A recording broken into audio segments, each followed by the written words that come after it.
Welcome to this episode of Safe Home Podcast for struggling teens and their families finding their healing path. This episode is going to be about how we, as parents, have been dealing with Joey's relapse. And you'll hear a bit of an update about how Joey is doing. But first, let's introduce ourselves in case you're a new listener. I am Beth Syverson, a mom of a 17-year-old son, Joey, who has been dealing with drug addiction, depression, anxiety, and suicidal ideation for several years. I'm walking beside him as he struggles with his recovery while I work on my own personal growth and healing. And I am Jan Mabie, Beth's wife and Joey's other mom. Beth is usually the one talking with Joey on these episodes, but you can hear my story on episode 4 about nicotine, episode 6, Joey's relapse, and episode 9, stimulants. The three of us have been through many highs and lows, and we are committed to supporting each other no matter what. Please note that this episode contains some swear words, descriptions of drug use, and mentions of suicide attempts, and may not be appropriate for sensitive listeners or younger children. So, Jan and I are here tonight to just talk about relapse. Joey relapsed 6 weeks ago, and we've stayed in touch with him, and I've seen him several times, but he's been at his dad's the whole time. He started off saying, "Okay, Mom, I'm just going to use nicotine or just going to use weed and just a little bit. And I'm going to prove to myself that I can just stay with just a little bit." And then he admitted he started drinking. And then things just have started to escalate, which they do. When you have an addiction, it's very easy for things to just go farther than you think they're going to go. So, Beth, you are the one that normally does the talking with Joey on the phone. He calls you. I think that's his kind of way to reach out. What do you think? Yeah, I've made a really intentional effort to stay connected with him, even though he's doing really stupid, shitty stuff. And it's very, very upsetting to us. It's extremely dangerous, the things he's doing. I'm super not pleased, but my main priority is to stay connected to this kid and for him to know that we love him no matter what, and that we will be stable and steady and be here for him.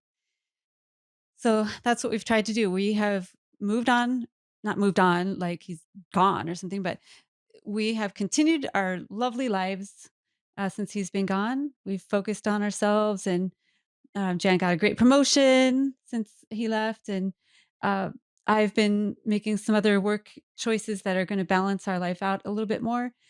And so we want to show Joey what life can look like stable. And we want him to know that we are here for him and we are not falling apart just because he is. Yeah, it's, the thing with Joey, it's been kind of a rocky road for him, going back and forth between our house and his dad's house. I think we've always been kind of the stable family. We have our set rules. We have certain things we do. We have horses and dogs. And so we have chores that we do every day, twice a day. And he has learned how to build things, work on cars, and actually just kind of function in life when he's with us. And so I think that he knows that's there, and he knows that whenever he wants, he can always reach out, and that the stability is there. You talked to him the other night, and he let you know that there was a baseball player's parent who apparently his dad met, who reached out to Joey. And he's in his own recovery. And he was willing to be Joey's sponsor and kind of give him some guidance. But that kind of, less than 24 hours, it kind of fell through. But I think what was the issue with that is that it was his dad's idea and this nice man volunteered, but it was not Joey's idea. So I don't think Joey was ready. And so when it was time for him to meet this guy at night to go to a 12-step meeting, instead, Joey went out with his friends. I'm sure they were using some sort of substance, and then they got caught trying to steal alcohol. The police were called out, and so the police were holding him and then called his dad. We didn't freak out. We're like, all right, this is sort of the logical next step. I've told Joey many times, one of these times you steal, you're going to get caught and you're going to go to jail. And then you're going to be in the justice system and see how that works. And, maybe it'll be what he needs to turn around. Sometimes I wish somebody would, take him in, put him in jail for overnight or a couple of days or whatever. I think the thing with Joey right now being 17, 2 weeks away from 18, but 17 years old, and he's in California, and they kind of don't lean towards grabbing kids and throwing them in jail for stealing. And they, especially if they haven't caught them on multiple occasions, they may not believe that they really have an issue. I know that before we've called the police, hoping they would give us some help. And when they ask what substances that he's using, marijuana, oh, that's no big deal. They just brush it off. Yeah, if he's not, shooting heroin, they have no time for it. What I wish would have happened, and I wish this would happen, and maybe with restructuring of police departments, this might be the future. Okay, so a store calls, say, hey, these rotten kids just tried to steal alcohol. Then a social worker goes out and says, okay, what the hell's going on with kids that are, in their middle teens stealing? What is going on in their life that they think that that's their solution? Are they addicted? We need to get them help with their addiction. Are there problems at home? Do we need CPS to get involved? Are there, what is going on? Instead of just saying, all right, just go back home to the same house that you came from to go do this act. It seems like somebody needs to come in, and I'm not talking about ripping him out of the house for it, but maybe some support systems need to be put in place when you have kids acting out like that. I know Joey, when he talked about, I think it was on the alcohol episode, he talked about wishing somebody would catch him, wishing that somebody would care enough that he was stealing, that somebody would catch him. He's kind of disappointed that he can just walk around and nobody cares. He was a little bit angry about it when he called, Beth. His dad picked him up, and he called Beth to tell her what was going on, and he wasn't quite in the right frame of mind. Yeah, we think he was inebriated still. So we didn't talk very long. I don't talk to him when he's inebriated, but I'll talk to him and say, hello, is there anything you need immediately? But otherwise, I'm like, call me later when you're feeling better. But I was pleased that he called us, though. Right. I know he was ashamed and angry at himself mostly. And I'm sure that was no fun to call. But I hope that he knows that we're not going to just slam him and shame him even more. Because this kid is just drowning in shame already. So it's important to me that he knows that he can still come to us. Oh, that reminds me of the song. This morning at church, if you don't know, I'm a music director at a church, and we sang this song with a text by the Sufi poet Rumi, and it goes like this. Come, come, whoever you are, wanderer, worshiper, lover of leaving, ours is no caravan of despair. Come, yet again come, though we've broken our vows 1,000 times, though we've broken our vows 1,000 times. And it goes on like around, and it's a beautiful song, and we sing it all the time. But it made me think about Joey, lover of leaving, criminy. He leaves everything. He's flight response is incredibly active. He's a wanderer, wondering what's next, what's going on. And he's broken his vows 1,000 times, as we all have. If you've ever been on diet, how many times have you broken your diet? Even though you say, okay, this time I'm going to do it. It's just humans. We are, not perfect, and we have, underlying issues, but we still want him to come to us when he's in trouble, when he's feeling fragile, when he's feeling good. We want him to come to us. It's a little bit different than the tough love. And I know where the tough love thing is coming from. I get that. The boundaries, we are super interested in boundaries. We have set really, really strong boundaries with him, and we have not wavered at all with those boundaries. But we are not shutting him out or telling him, call us when you're sober.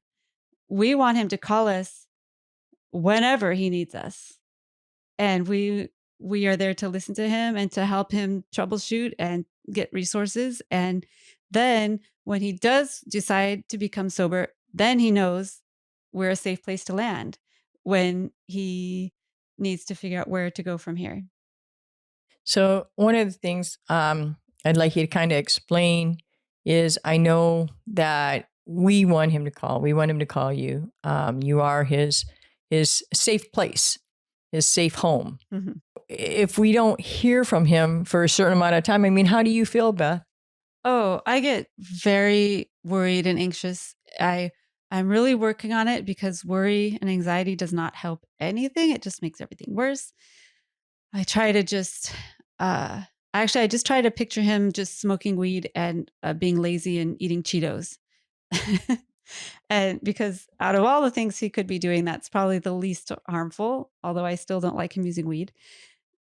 But it's very easy for me to think about him using 48 Benadryl again or psychedelics again or any of the number of things he's done. He's tried to kill himself many, many times. And it's terrifying, and that just hovers. So, but you know what? He could overdose or kill himself at any moment of any day. He could get in the car and have a car accident and die. We just have no guarantees in life, and if we constantly thought about, "Oh my gosh, he could die," well, then we would never be able to live. So, when I don't hear from him for several days, I do get antsy and anxious, and I'm always relieved when he does call. And he tries to call more often, but I think when he goes down the spiral, then he just doesn't want to talk. He's ashamed and what is there to say, you know? So yeah, so I tell you, I was proud of him for calling last night. He did try to tell you he was going to go home and go to bed, but you know, something in the back of my head kept saying, "No, Beth, he's going to come home, go in his room, and sneak out." And of course, He did. he did. Yeah, he called a couple hours later, and I don't know if he has to sneak out. I think the door is just pretty much open. He can just do whatever he wants there. But he ran down to Del Taco, which probably means he was doing weed because doesn't Del Taco only taste good if you're on weed? I don't know.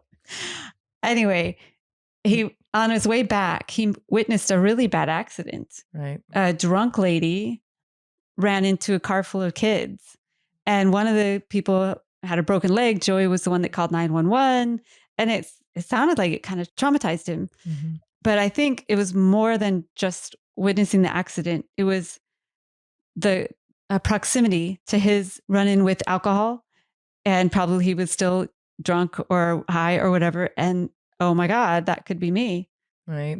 being Right. that drunk driver. Mm-hmm. And that's scary. It did traumatize him. You could hear it in his voice, definitely. Yeah, it was it was like, wow, the universe is sending me a message or something. It was like, oh, Mm-hmm. he was pretty upset by that. Right. So, and then today we were supposed to take him to the pumpkin patch. Yeah. We weren't sure if he was going to be able to go or if he would even answer the phone. We didn't know. We just said, well, we'll just go out for lunch if he doesn't want to go with us. But so we called him after church, and at first he said, "Okay, what time?" And then he called and said, "Oh, Mom, I can't go out." I'm like, "Really? Oh, okay. You have other plans?" He goes, "No, Mom, I'm not in good shape." And he said, "I'm inebriated and I just can't be out anywhere right now," which really bummed me out because he usually looks forward to us going out, and he usually saves those days to be sober. He's very intentional about, okay, I know Mom and Dad are going to come and we're going to go do this fun thing that I asked to do. So I'm going to stay sober so I can do it, but uh, not today. So I think it was a lot. Last night was two really big things in one night, and it was a lot. So I told him to call me when he was feeling better, AKA soberish. Because it does no good to talk to him inebriated. He won't remember anything. And I have no idea, if it's true or whatever. Didn't he just tell you that he had just smoked some weed Oh, or yeah, he something? had just smoked weed. Yeah.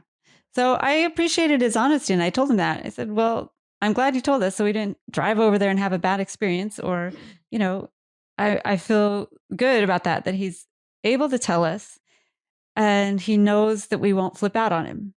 And I guess that's a message I want to give to parents. When you flip out on them, it doesn't help anything. It makes everything worse. They're already upset at themselves, even if they're acting all cool and like, oh, I'm all that. They're already upset. Obviously, they're upset and hurting to do whatever stupid thing they just did.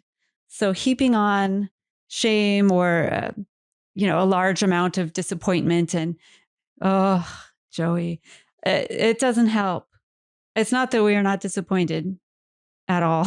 We are very disappointed and scared mostly, but that hopefully he will keep trying because he knows that somebody is in his corner. Yeah, sometimes you just have to have someone holding out hope. Mm-hmm. So this morning, a friend of mine asked how Joey was doing. I said, oof, not doing good. He's spiraling. And he got caught last night trying to steal alcohol. The police were involved. Yeah, not going well. And what she said in return is probably true, but it really stung. And I think that there's a different way to frame it. She came back and said, Joey, you're losing your credibility with the podcast because he's not doing what he himself says to do. So in one way, yeah, he knows what to do, but he's not doing it. Which how many of us do that in our lives? You know what the right thing to do, but you don't do it. So, and just unfortunately, in his case, the alternative is dangerous and illegal and fraught with chaos. It's more than just like eating cake instead of fruit for dessert. But I think that what Joey says and what Joey does, whether sober or whether relapsed, is valid. And I think if we listen more to our kids, even when they're in relapse, in fact, we are planning to have a pod with him. We were supposed to do it this week, and he bailed on that, which kind of was the first indication that he was kind of spiraling because he was excited about it. And we said, okay, but you have to be sober, obviously. I mean, sober like while speaking, not sober forever, but we wanted to talk about relapse. He wanted to talk about relapse. And I think that it's really important for people to hear that he's still a kid. He's still there. He still has feelings. He's still, and out of everyone, he's the most disappointed with himself out of everyone. And, as painful as this is for Jan and me, we try to think how painful must it be to live inside his body right now and his mind that is so full of chaos and pain that he thinks stealing alcohol is a good idea. He has such a heart for helping other people. He wants this pain that he's going through to matter to somebody, to help somebody else, to help another family not go down the same path, to help another family. So that's why Jan and I are on here tonight to say, listen, if your kid relapses or if they aren't doing everything great, perfect all the time, just try to stay in communications, try to stay in a positive relationship with them with really strong boundaries. And we're just hoping that he can just stay alive long enough to come back again and get sober again. But relapse is very extremely common with anyone in an addiction. If you think about dieting again, I mean, how many people have ever gone off a diet? A million people, a million times, right? So addictions are addictions because they're really hard to stop. Right. So one thing you have to realize with relapse is you cannot take it personal. He's not relapsing to hurt anybody else. he's relapsing to hurt himself. Yeah. And a lot of times that's what we do as parents is we stop and think, what did I do wrong? What could I have done? What would I have changed to keep them from using? And it's nothing that you've done, nothing that, you can change. You can't put them in a box, Yeah. And protect them from the rest of the world. It just doesn't work like that.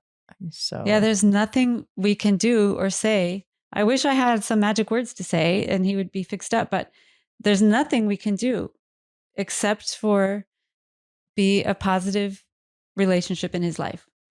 and one thing too, and Beth and I don't know if you talked a little bit about with Heather and stuff, is that we had to learn to focus on ourselves and not focus on Joey, and try to keep ourselves going forward positively. And it's not an easy road, and it's a very tough, hard toll that it takes on us. Yeah, it is tough, and it's hard to focus on ourselves because it seems like there must be something we could do for Joey, but we've gotten to the point after chasing him around since February of 2019 with this. There's nothing we can do except be there for him, provide resources when he's ready. That's it. That's all. And it seems totally helpless. It's terrible sometimes. It's just, there's got to be something I could do. But I promise you, I've tried everything. I've checked every box. I tried everything. And he and many, many other addicted people and formerly addicted people have told us there's nothing you can do. They have to want it. They have to want to be sober. So at that point, once you realize that, then, okay, parents, then you take care of yourselves. You become the stable, safe home that they will want to come back to. Right. Right. So, I know that it sounds backwards to not want to grab your kid, to hide your kid, to protect your kid, to do this and do that. It sounds backwards, but it really isn't. You have to realize that once they get into the addiction and the full force of that addiction, they have a tendency to try to drag you with them. And it's not on purpose. It's just a spiral. And what happens is it's like when they start falling into that abyss, you start tumbling right down with them. So focusing on yourself is actually building a platform for them to be able to reach up and try to become sober, try to know that, hey, there's a solid rock somewhere. I'm not just going to go into this abyss and everybody's going to forget about me. And that's it. It's going to be the end of my life. Or they're so angry they don't ever want to see me again. Correct. So, and that's happened. And it doesn't even matter for addiction. I mean, it could be for anything where, the parents are so focused on their child and fixing them. You can't fix them. That's one thing. You cannot fix them. The only thing you can fix is yourself. And that's with any relationship. When you're in a relationship with somebody else and things are not going right, you cannot change them. So don't try to change them. Learn what it is you have to do to make yourself happy. And trust me, happiness begets happiness. So you'll be drawing that towards you. And he or your child, whoever, will start looking for that because that's comfort. They know that they're living in chaos. They're comfortable in the chaos, but that's not really what they want. Yeah, what they're looking for is connection. What they're looking for is connection. The opposite of addiction is connection. That's what they're really seeking. And I think even other very common teenage behaviors of, rebellious things, acting out, even cutting, sassing and disobeying parents and coming in late after curfew. It makes parents bananas, but they are asking for help. And you're right. Have you ever seen a couple and they are fighting or they're having a bunch of miscommunication and you're on the outside and you can see it? You can totally see it. You're like, oh my gosh, if they would just stop what they're doing and make a little communication, Okay. And it's kind of like that. You need to bring yourself outside of that box so that you can see what they're doing. Because as long as you're inside that box, you can't see what's happening. Mm-hmm. Right. So you need to make yourself that third person, even though you're inside the box. You kind of have to step out. Yeah. And look from the outside. Yeah. And work on yourselves to maintain stability. Right. Right. Yeah. And the thing is you have to know that with addiction comes lying, comes stealing, and it all, when you think it can't get any worse, you will surprise yourself. So try to bring yourself out of that center and try not to be surprised, because they will do things they may or may not. And you would just wonder, wow, I wonder where that came from. Because when they were a child, they were never like that. They were such a good kid. They always wanted to please everyone. And when you see children that are like that, that always wanted to please other people, that were always kind of the life of the party, there's something that they're hiding. There's something that's inside there. And when they get into that addictive state, that's how they are dealing with it, because they don't know how to face it, their pain. Yeah. I always used to think that we were just such great parents and Joey was just such a good kid until, 13, 14, when he started using substances. So obviously that was not right. It turns out, I think, as an adopted person, it's very common for adopted people to behave very well, at least up to a certain age, until they can't stand it any longer, because they don't want to get given away again. So Joey was always, he still is polite, helpful. He's delightful when he's in a good space. But he was hiding a lot of pain that I was not smart enough to be aware of. I should have been aware of it. Well, you can't go back. Yeah, shoulda, coulda, woulda. Yeah, it doesn't help to think about that, does it?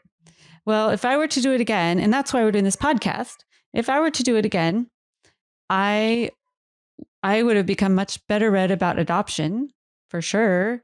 I did not understand. I thought, all right, he's good. He's good to go. I had no idea about adoption trauma.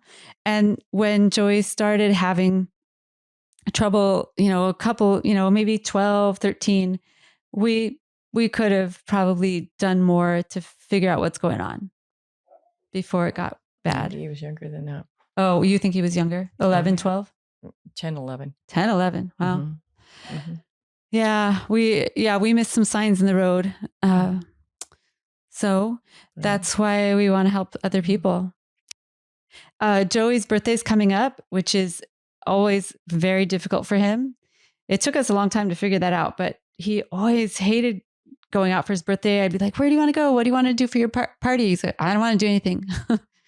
And so that's what he said again this year. But now I understand. Why would you want to celebrate the day you were given away, or the day you were born that no one wanted you? I mean, that's not a happy day to celebrate. So I hope that after his birthday that he will come back around and want to be sober. But I have a feeling these next 2 weeks are going to be pretty rough. But it's a little bit of a roller coaster ride, and it's, that's how life is. It's never going to be done. This ride of ours that we're on, it's never going to be done until we're all gone. So, but I'm sure glad you're doing this with me, Jan. This is the life and the podcast, but this life. I don't think I could do this. I know I couldn't do it by myself, and I'm just grateful that you're on the same team as me, and that we're primarily just care about Joey and want him to be well. Right. Right. Yeah. So, we just have to keep staying positive. And that's not always easy. It's not easy. It's a tough road. But when we work on ourselves, we're pretty much working on Joey as well. Mm-hmm. Yeah. That's the best thing parents can do, is work on themselves. So if you know of any parents of 10, 11, 12-year-olds, would you please share this episode with them or our podcast?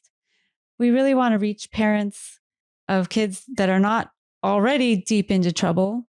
I mean, that's okay too, but I would prefer to find the parents Like, this is what I would have wished I could have heard when I was having a preteen and just scared of what's going to happen. And I don't know what this teenage thing is like.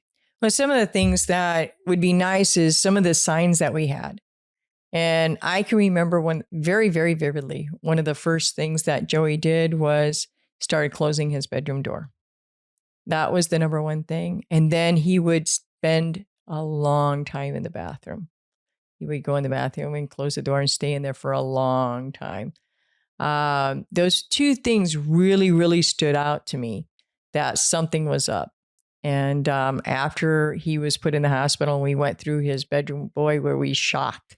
Yeah, we found a bunch of stuff. Amaretto and beer Vaping cans stuff, and yeah. all his vape pens. Yeah. And I just chalked it up to, well, he's a teenager. He's probably masturbating.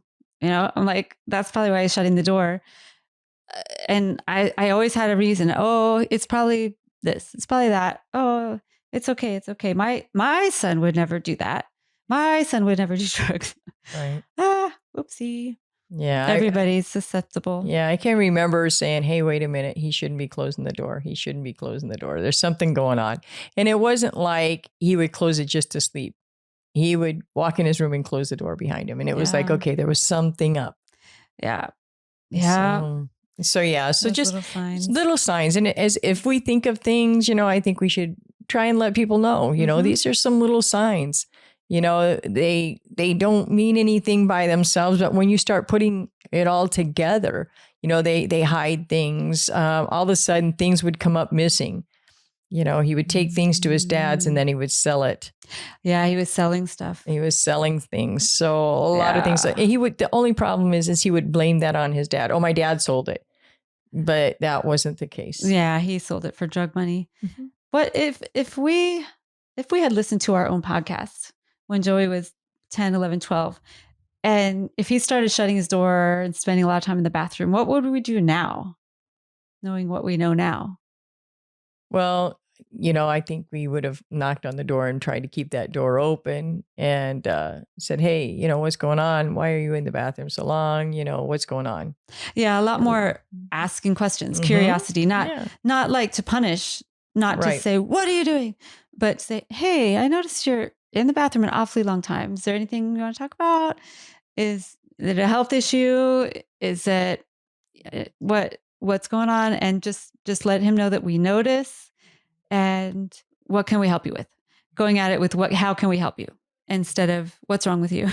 I think one other thing would be is to maybe set them down and say, instead of, what can we help you with? Is there something bothering you? Is there something deep? You feel you can't talk to me? We can find someone that you can talk to. Yeah, yeah. And I think if you can find someone that they feel confident talking to, that they can actually open up. So the thing is, though, to figure out what's underlying. And what was underlying for Joey, he's getting bullied every single day. Right. By his own baseball teammates, by everyone at school, by teachers, for crying out loud. Right. But we didn't know because we weren't in good communication with him at that point. We weren't like being available and open for him to talk to. It's funny because we thought we were. I know. We thought we were like really progressive parents. We thought we were this open parents. He could tell us anything. And I can remember when he would tell Beth different things, like he had a girlfriend. I thought, oh gosh, he talks to Beth, he talks to his mom. He tells her about girlfriends or whatever.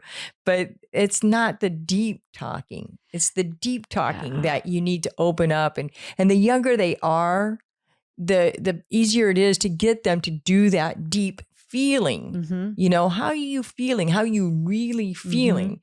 I would assume if you're a kid that's struggling, you would not want the spotlight on you all the time. Maybe sometimes we should talk about ourselves or, the weather or something innocuous. It doesn't always have to be, what drugs are you using? How are you about wanting to use drugs? What are you feeling for? It doesn't have to always be about that. It can just be about, how are you? How are you feeling? Right.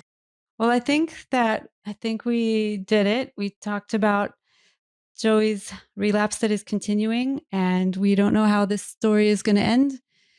and we hope it ends well, but no one ever knows, do they? Right. That's right. So thank you all for your support along the way.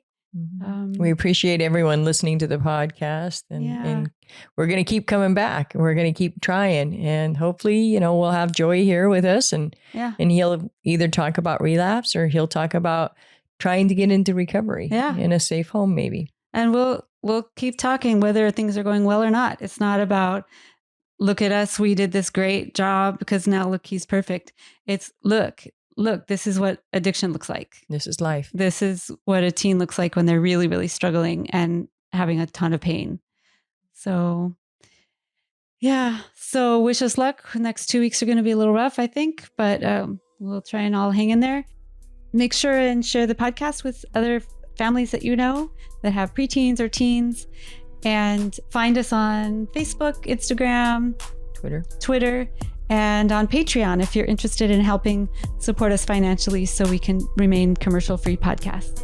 Patreon.com/safehome. Stay safe.